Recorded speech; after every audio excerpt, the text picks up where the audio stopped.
Elizabeth Campion. I'm one of the librarians at the Shelby Township Library, and I am so excited today to talk to you about one of my favorite topics, information. Librarians, when we go to library school, we study all kinds of things about finding books for people, finding what they need, but it's all about finding information that they're looking for. Right now, in the world that we live in, we are getting information all the time from all different sources. You see it in newspapers, magazines. You see it when you're scrolling your phone, whether you're on Facebook, Twitter, or just Google. You see information on the television from all different sources at all times, and it's really overwhelming, especially in this day and age of misinformation. A lot of what we're seeing you think might be true, it sounds plausible, but you don't know. And you're going through so fast, scrolling through, that it's hard to take it all in and figure out what is credible. So we're gonna talk a little bit today about the information that you're seeing that's coming at you so fast and how to sort of slow down, take a look at it, and decide what is good information and what information you need to kind of dig a little deeper to see if it's credible or not.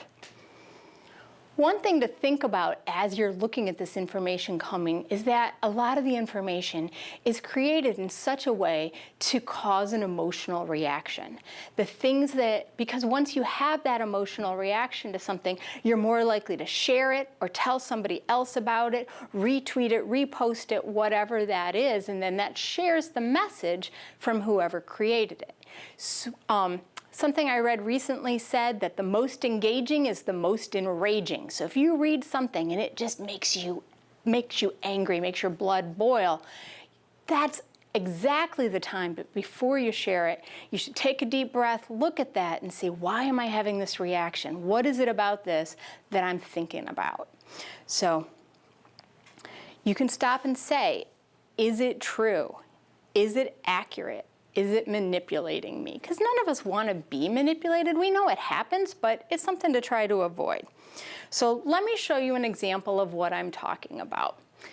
Here's a graphic that says, grandparent killer, 41 senators voted to let older people die if they get sick. And then it has a list of senators' names. Well, that's pretty terrible, right? Doesn't that just make you think, like, what senator would vote for old people to just be allowed to die if they get sick? Especially in this day and age. That's a little nutty. So you might be like, I'm just gonna share this with everybody so that they know that these senators voted this way. And that's exactly the time to stop and think. Who's putting this out there? What message are they trying to give you? Are they trying to make sure that people aren't voting for these senators? Maybe many of them are up for re-election. Are they trying to make sure people aren't donating to their campaigns? What are we looking at? So that's a time where you might want to type that headline into a search engine, Bing, Google, whatever one you like to use, and see if there's some more. So for this particular graphic, let's say you typed that in and then you came across a news story. And that news story says, senators voted to block a Senate bill that would insert into federal law a uniform nationwide obligation on healthcare practitioners to provide medical care to people over the age of 70. In explaining their reasons for the bill, for voting against the bill, senators did not express indifference to the fate of older Americans, but rather argued that the bill was unnecessary because there are already protections under the law, both in that hospitals need to treat all ill people and that there is no law to let people just die. So this is the kind of news article you would want to find. There's more to it. Maybe these senators voted this way, but because they are hoping that the existing laws already protect people. Something like that.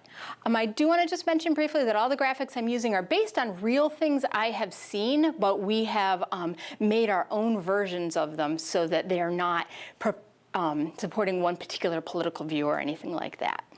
So when you see this, like I said, think about why are you seeing something like this? And when it enrages you, is your reaction to jump out and share it the best reaction? Or is it something worth looking into a little bit deeper? And then maybe you can even share where you saw it and say, hey, you know, I looked into this and it's not accurate.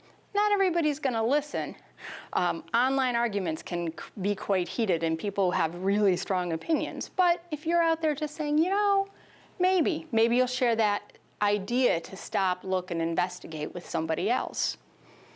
So another thing to think about as you're looking at things is while many things are trying to get an emotional reaction, there's other things that are just trying to get you to keep scrolling, keep looking. It doesn't really matter what your emotional reaction is as long as you remain engaged. Why?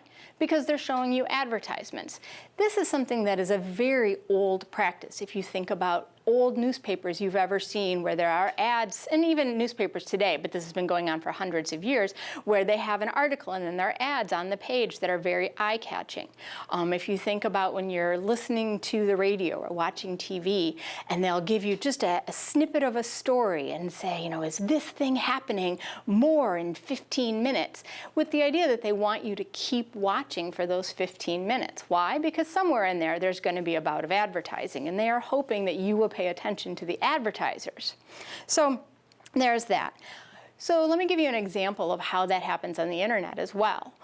Say you have an interest in the British royal family. Maybe you're for them, maybe you're against them, but you find them interesting. So you click on an article that you see a headline as you're scrolling through, and it's something just kind of not super interesting, but interesting to you, that maybe the Duchess of Cambridge, Kate Middleton, is wearing a Stella McCartney dress that she has worn 5 times before. And I've got this website up here now, you can see it. It's an interesting article because you're thinking maybe, you know, maybe you don't like the article because shouldn't she wear something new every time? Or maybe you're thinking, what a great thrifty person she is. Whatever you're thinking, you're reading this article. But if you look at this particular website, there are ads everywhere. It's hard to even see the article practically because of all of the ads. And if you keep scrolling down to read the whole article, you see not only are there more ads, but over on the side there are other headlines from other websites about the royal family. Why? Because they have paid the first website to give access to theirs, so you click through and you see even more advertising. So that's one thing, and that's, again, I'm using an example just as something to show, but this happens with all kinds of articles, with all kinds of things. You might be interested in all kinds of websites to kind of watch for that advertising. So we've talked about how people are trying to get an emotional reaction, and often because, like with the example of the senators, they have a specific agenda. They're trying to perhaps get those senators voted out of office. They're trying to get different people voted into office, something that's a very specific political agenda. But there are also people who are just working to disrupt. They are called disruptors. There's been a lot of information out there that since 2015, foreign countries have done a lot within our social media to try and divide our country more, to make things more polarized, and to get people to just say, well, if you believe this, then you are a bad person, whatever that is. And one of the ways that they do that on things like Twitter, TikTok, Facebook is with fake accounts, which are often called bots because they are computer generated. So I'm going to show you an example here of a tweet. And if you see this tweet one time, you might not think a lot of it. You might find it a little bit interesting. You might click on the link with it to see more. So this tweet says, Rivergate, why are taxes so high on our water? Because they're treating it with chemicals. Learn the truth. And then there's a link, and as you can see, their truth is misspelled. So you're like, okay, that's kind of interesting. But then say you keep scrolling and you see it again, the exact same post from somebody else, even with the same misspelling, and again and again. In this example, you can see there are 5 different people who all look very different, all saying the same thing. That's a bot. But if you were scrolling through and you only saw it one time in a day, how would you know? You might question it, but you wouldn't know for sure. But there are some clues that you can use to find out if what you're looking at is generated by a bot. Number 1 is to go and look at the profile of the person who posted it. The profile will give you some information about them. As you know from your own social media profiles, sometimes you share just a little bit, sometimes you share a lot, sometimes you try and keep it private, but there'll at least be some sort of, at least somewhat specific details.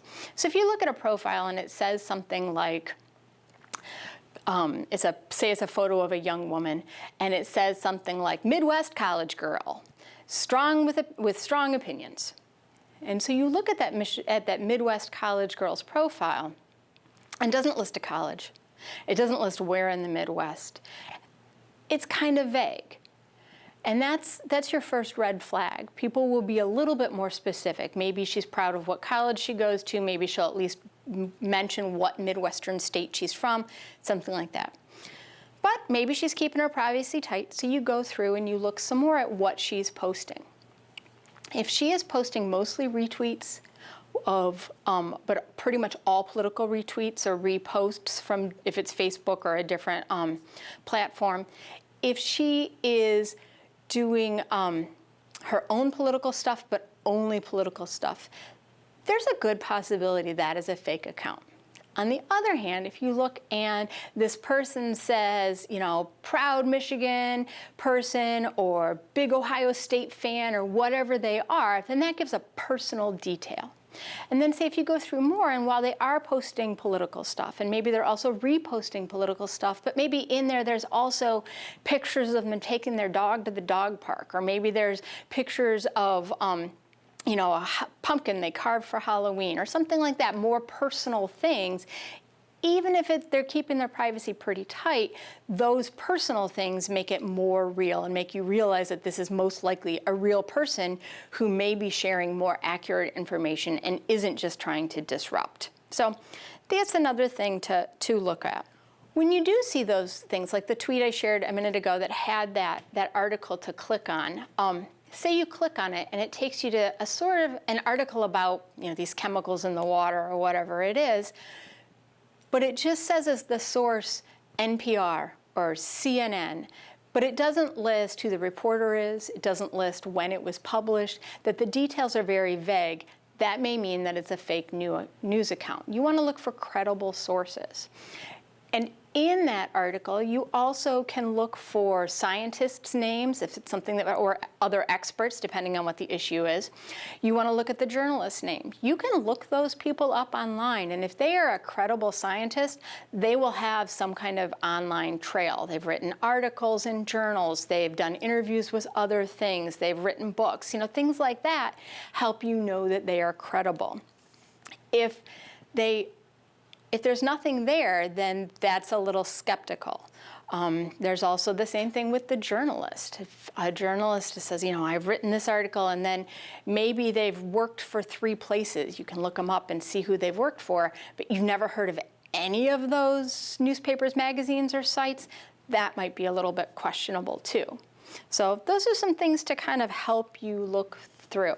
So let's talk about another kind of sciencey article. Let's say that your cousin posts something on Facebook, and it's from a doctor, and it has a video and an article, and it says that uncooked pumpkin will prevent COVID. And you're thinking, well, it's October, it's pumpkin season, pumpkin spice season, maybe a little uncooked pumpkin will be the thing I need to prevent COVID. On the other hand, you're thinking, uncooked pumpkin tastes pretty gross, so I don't know. So you look at it, and you can Google the doctor's name in the article. You can look at that exactly like I talked about, looking for your credible sources. I'm going to share a little anecdote with you. Back last spring, I saw an article on Facebook from a doctor who was making some, it wasn't about raw pumpkin, but the same kind of claims about something to treat COVID or to prevent COVID. And I did Google that doctor's name, and he was indeed a medical doctor, and he had practiced medicine for many years. He had also been before his state's review board of ethics 5 different times on different occasions, which made me think, I don't know that this is a person I'll trust, and I chose to disregard that information. Sometimes you can also look and see if you can find other doctors saying the same thing to support a claim, which is another way to decide if a claim is something to look into further or not, to even talk to your own doctor about. Another example of when you see something and it's shocking, which again is an emotional response. So you kind of want to look at those. You want to look a little bit deeply. And this is when there are lots of different sources out there where you can fact check things. I know I talked about just looking things up on Google or looking things up in Bing, whatever search engine you like, but there are sources dedicated to giving you a place to look things up and see if they're true or not. So I'm going to share a real life example with you. Like I said, most of the rest of our examples are kind of made up, but this one's real. This is an image that was on TikTok. And if you see in the image, it's a little tag on an item of clothing. And next to that was some text. And the text said, "So the person who created and runs Victoria's Secret buys people's souls, and he has something to do with sex trafficking. Did you know that if you cut your tag in half, there is a chip tracker on the inside? If you don't want to cut your tag in half, you can just hold it up to the light. And also, tell me why are the trackers only in bras and lingerie, not shirts, not sweatpants, only lingerie?" So I came across that, and I went to a website that I trust called Snopes.com. And on Snopes, I could put that right in there, and turns out that almost every single thing in that is false. Nobody at Victoria's Secret is stealing souls or engaging in sex trafficking. Those trackers are in all their clothing, not just bras and underwear. And they're not tracking once they leave the store. They're RFID tags, they're inventory controls. It helps the store know what they have in stock, and it helps them know when things have been sold. Right here in the library, we have RFID tags in all of our books and materials. And we use them to scan the items when we check them out to you, and we use them to scan the items when you return them. Once they leave the library, we don't know where you take them. We hope they're good places and you don't throw them in the pool. Other than that, it's fine. This is something that many, many stores do in some form or another, to have the RFID tags. So a very simple search gave me that answer very quickly. But it takes a second, and that's what I think is the most important thing from this, is anything you see that causes you this reaction like, oh my gosh, this is crazy, or oh my gosh, I'm so mad, or oh my gosh, I'm shocked. I'm gonna share it with other people so they know about this terrible thing that Victoria's Secret or whatever is doing. Slow down. I heard this referred to as your lizard brain, and you don't want your lizard brain to take over. You want to give yourself to let your human, thoughtful brain process the information. So just to kind of circle back to what we said about the senators, and the kinds of thinking that, yes, you can look that up. And like I said, I looked it up and found a related news article, but also just stop and think. That in that Senate article, it said that 41 senators voted that hospitals didn't have to treat sick old people if they didn't want to. Average age in the Senate is 62. And while I wouldn't call that very elderly, I would say that senators might want to think about that before they would vote on something. And I think we can trust that they are thoughtful and would think about something like that before they voted on it. So just some of that little tiny details, when you stop and think it through, you realize that maybe it doesn't make as much sense as it first seemed to when your emotions were all engaged. So the last graphic I want to share with you is a lot of good sites that you can use to check information. There's factcheck.org, there's PolitiFact, I mentioned Snopes. You can also, like I said, just do a very basic Google or Bing search. And if you're still thinking about how is my social media use affecting me, I would also recommend Netflix has a documentary out called The Social Dilemma, if you have access to that. It is a very interesting exploration of this much deeper. I only had time to kind of cover a few aspects of how this all works, but there's a lot out there if you go into it. And I definitely encourage you to slow down and to look deeply into this.